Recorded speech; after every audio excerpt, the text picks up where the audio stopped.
Ganga expressway पर ड्राइवरों को नहीं आएगी झपकी। हर 75 किलोमीटर पर सोने की जगह मिलेगी। मेरठ से 6 घंटे में पहुंचेंगे प्रयागराज। यूपी में 594 किलोमीटर लंबा गंगा एक्सप्रेसवे लगभग तैयार हो चुका है, अब फिनिशिंग चल रही है। पीएम मोदी इसका उद्घाटन कर सकते हैं। पश्चिम यूपी को पूर्वांचल से जोड़ने वाले एक्सप्रेसवे के शुरू होने के बाद मेरठ से प्रयागराज की दूरी सिर्फ 6 घंटे में पूरी हो जाएगी। अब तक 11 से 12 घंटे लगते हैं। कई मायने में यह एक्सप्रेसवे बेहद खास है। पब्लिक कन्वेंस सेंटर बनाए गए हैं। यहाँ सोने की जगह, इलाज के लिए ट्रामा सेंटर और फूड कोर्ट है। सड़क रंबल स्ट्रिप, सड़क पर उभरी हुई पट्टियाँ बनाई गई हैं। इस पर गाड़ी का टायर जाते ही ड्राइवर वाइब्रेशन महसूस करने लगेगा। इससे एक्सीडेंट की आशंका कम हो जाएगी। एक्सप्रेसवे पर फ्यूल स्टेशन बन गए। टोल प्लाजा पर स्टाफ नजर आने लगे हैं। संकेतक भी लग चुके हैं। गाड़ियों की रफ्तार देखने के लिए स्पीडोमीटर भी एक्टिव कर दिए गए हैं। आपके एक्सप्रेसवे पर रफ्तार भरने से पहले दैनिक भास्कर ने मेरठ से प्रयागराज तक की यात्रा की। जानिए रिपोर्ट। गंगा नदी के पास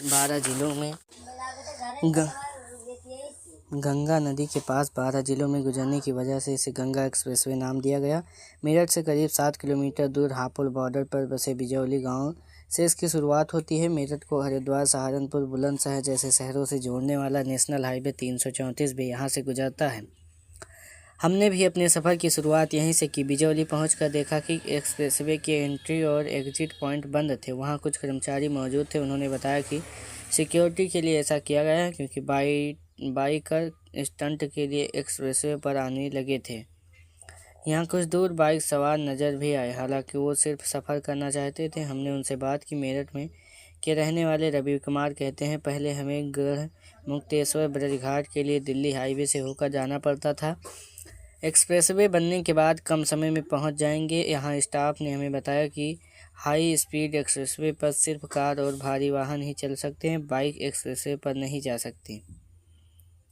सड़क पर आते ही कार ने 110 किलोमीटर की रफ्तार पकड़ी। हमारी टीम ने यूपीडा के अधिकारियों से एक्सप्रेसवे पर यात्रा के लिए अनुमति ली थी, इसलिए हमें एंट्री मिल गई। कार ने रफ्तार पकड़ी और चंद सेकंड में 110 की स्पीड से दौड़ने लगी। आम पब्लिक के लिए बंद होने की वजह से सड़क पर सन्नाटा था। कुछ दूर चलकर मेरठ में ही पहला टोल प्लाजा मिला। वहां रुककर हमने कर्मचारियों से बात की। उन्होंने बताया, एक्सप्रेसवे पर 2 मेन टोल हैं। पहला मेरठ, दूसरा प्रयागराज में बनाया गया है। ये मुख्य टोल होंगे। इसके अलावा अन्य जिलों में एक्सप्रेसवे के एंट्री और एग्जिट पॉइंट पर 15 रैप टोल प्लाजा बनाए गए हैं। यहाँ से भी लोग एक्सप्रेसवे पर टोल देने के बाद पहुँच सकेंगे। टोल की प्रस्तावित रेट भी तय हो चुकी है। एक जैसी स्पीड से सुस्ती आती है, इसलिए स्ट्रिप बनाई गई। टोल क्रॉस करने के बाद हमारी कार ने फिर रफ्तार पकड़ी। करीब 20 किलोमीटर आगे निकलने के बाद हमने कार में कुछ अजीब सा वाइब्रेशन और आवाज़ महसूस किया। ड्राइवर से पूछा तो उसने बताया कि जब भी सड़क के किनारे बनी सफ़ेद पट्टी पर गाड़ी का टायर आ जाता है तो वाइब्रेशन महसूस होता है। वो सफ़ेद पट्टी रंबल स्ट्रिप थी। ये स्ट्रिप ड्राइवर्स को नींद से जगाने के लिए बनाई जाती है। ये सुनने में थोड़ा अजीब ज़रूर लग सकता है, लेकिन सच। दरअसल एक्सप्रेसवे पर लगातार एक ही स्पीड पर चलते रहने से ड्राइवर्स को सुस्ती आने लगती है। कई बार उनकी आंख तक लग जाती है। ऐसे में ड्राइवर्स को अलर्ट रखने के लिए रंबल स्ट्रिप बनाई गई है। जब भी कार का पहिया स्ट्रिप पर पड़ेगा, कार में वाइब्रेशन महसूस होगा। इससे ड्राइवर की नींद खुल जाएगी और एक्सीडेंट होने से बच जाएगा। रंबल स्ट्रिप मेरठ से प्रयागराज तक पूरे एक्सप्रेसवे पर बनाई गई है। भारत पेट्रोलियम खुद ऑपरेट कर रहा पेट्रोल पंप। गंगा एक्सप्रेसवे को PPP model public private partnership के तहत बनाया गया है। इसे 4 भागों में बांटकर बनाया गया है। मेरठ से बदायूं तक के पहले हिस्से को आइडियल रोड बिल्डर्स इंफ्रास्ट्रक्चर ने बनाया। बदायूं से हरदोई तक दूसरे, हरदोई से उन्नाव तक तीसरे, उन्नाव से प्रयागराज तक चौथे हिस्से का काम अडानी इंटरप्राइजेज ने किया। इस लिहाज से एक्सप्रेसवे का 75% काम अडानी इंटरप्राइजेस ने किया है। 594 किलोमीटर के पूरे गंगा एक्सप्रेसवे पर पुल, 9 पब्लिक कन्वेंशन सेंटर बनाए गए हैं। मेरठ से प्रयागराज की तरफ जाते हुए आपको 5 सेंटर मिलेंगे। ऐसे ही प्रयागराज से मेरठ की तरफ आते हुए 4 सेंटर बनाए गए हैं। हर 75 किलोमीटर पर आपको पेट्रोल पंप मिलेगा। यहाँ आपको फूड प्लाजा, कैफेटेरिया, आराम करने के लिए होटल और किसी इमरजेंसी के लिए ट्रामा सेंटर भी मिलेगा। ये यूपी का पहला ऐसा एक्सप्रेसवे है जहां आम जनता के लिए सड़क खुलने से पहले ही फ्यूल स्टेशन चालू कर दिए गए हैं। सभी पेट्रोल पंप पर भारत पेट्रोलियम BPCL के कोको मॉडल पर चलाए जा रहे हैं। कोको का मतलब है कंपनी और कंपनी ऑपरेटेड। ये पेट्रोल पंप डायरेक्टली BPCL ही चलाती है। होटल में चेक इन टाइम नहीं, घंटे के हिसाब से पेमेंट। फूड प्लाजा और कैफेटेरिया में खाने पीने की चीज़ें किफ़ायती दामों पर मिलने लगी हैं। ड्राइवरों और यात्रियों के लिए कॉम्प्लिमेंट्री भी बनाए गए हैं। चाहे तो होटल में कमरा भी ले सकते हैं। खास बात यह है कि आम होटल की तरह यहाँ आपको पूरे 24 घंटे का पैसा नहीं देना होगा। सिर्फ उतने समय का पेमेंट करना है जितनी देर के लिए आप कमरे में रुके थे। मतलब 5 घंटे रुके तो सिर्फ 5 घंटे का ही भुगतान करना होगा। टोल प्लाजा के किनारे प्राइमरी हेल्थ सेंटर बनाए गए। हेल्थ सेंटर पर मौजूद अटेंडेंट ऋषभ ने बताया, जैसे ही एक्सप्रेसवे पर कोई एक्सीडेंट होगा हमें पता चल जाएगा। हमारा टारगेट टाइम 20 मिनट का है। एम्बुलेंस स्पॉट पर पहुंचने के बाद मरीज को ऑक्सीजन सिलेंडर, फास्ट एड से जुड़ी दवाइयां मिल सकेंगी। अगर वो सीरियस होता है तो फिर हम उसको ट्रॉमा सेंटर में भर्ती कराएंगे। एम्बुलेंस के अंदर जीव रक्षक उपकरण लगाए गए हैं। बदायूं में 720 मीटर लंबा पुल बनाने की भी अलग कहानी। एक्सप्रेसवे पर मिलने वाली सुविधाओं को समझते हुए हम बदायूं के आगे पहुंचे। यहाँ रामगंगा नदी पर 720 मीटर लंबा पुल दिखता है। एक्सप्रेसवे पर मौजूद कुछ कर्मचारियों से बात करके समझ आया कि एक्सप्रेसवे का करीब 92 किलोमीटर का हिस्सा बदायूं से गुजरता है। यहाँ रामगंगा नदी पर लंबे पुल को बनाना इंजीनियर के लिए बड़ा चैलेंज था। पुल को बनाने के दौरान नदी के काटन हो रहा था, इसलिए बहुत दिक्कत आई। हमें बताया गया कि जब पुल बनने की शुरुआत हुई तब नदी का बहाव करीब 200 मीटर दूर थी। कुछ दिनों बाद नदी ने रास्ता बदल लिया और पुल के बगल का हिस्सा धारा में बहा गया। इस वजह से कई दिनों तक पुल का काम रुका रहा। आखिरकार इंजीनियर ने धारा के बहाव को मोड़कर पिलर बनाए। इस पुल को बनाने में 122 करोड़ रुपए खर्च हुए हैं। जलालाबाद में एयर स्ट्रिप कई मायनों में खास। एक्सप्रेसवे पर 242 किलोमीटर की दूरी तय करने के बाद अचानक सड़क कुछ चौड़ी हो जाती है। हमने लोकेशन चेक की तो हम शाहजहांपुर के जलालाबाद कस्बे में एंट्री कर चुके थे। यहाँ 3.5 किमी की एयर स्ट्रिप बनाई गई है। इस एरिया में डिवाइडर भी अस्थायी बनाए गए हैं। ड्राइवर ने बताया कि युद्ध के समय यह अस्थायी डिवाइडर हटाकर इसको एयर स्ट्रिप की तरह इस्तेमाल किया जा सकेगा। यहाँ रात में भी फाइटर जेट उतार सकते हैं। वायुसेना ने 2 मई 2025 को 16 विमानों की लैंडिंग और टेक ऑफ प्रैक्टिस की थी। इनमें Rafale, Sukhoi Mirage 2000, MiG-29, Jaguar जैसे फाइटर प्लेट और हरक्यूलिस N-32 व Mi-17 B-5 जैसे कार्गो विमान शामिल थे। विमान उतरने की दिन और रात की तस्वीरें देखिए।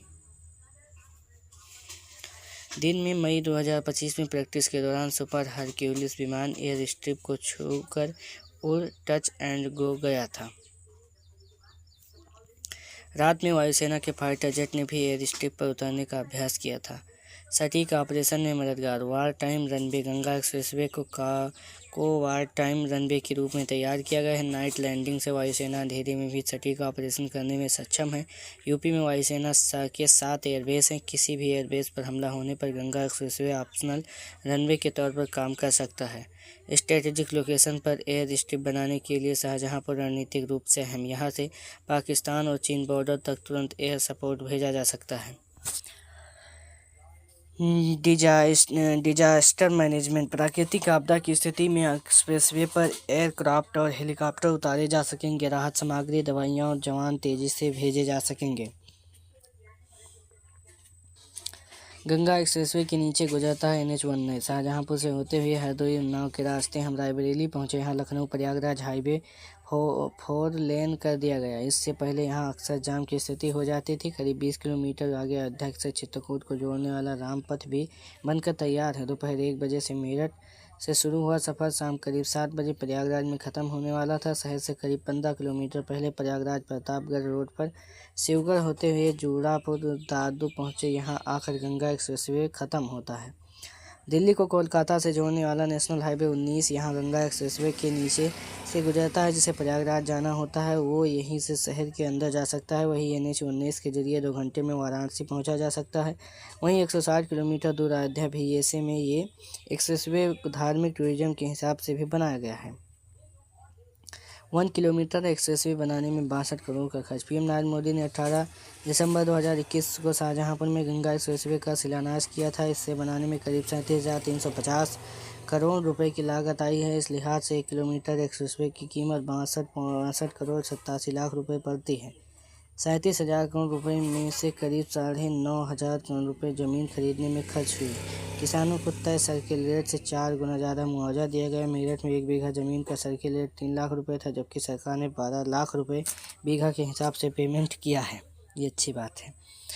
अब बिजौली के पास भी इंडस्ट्रियल कॉरिडोर बनाने की बात हो रही है। इस वजह से ज़मीन के दाम 10 लाख रुपए बीघा से ज़्यादा हो चुके हैं। प्रयागराज से मेरठ की दूरी वाया कानपुर 684 किमी है।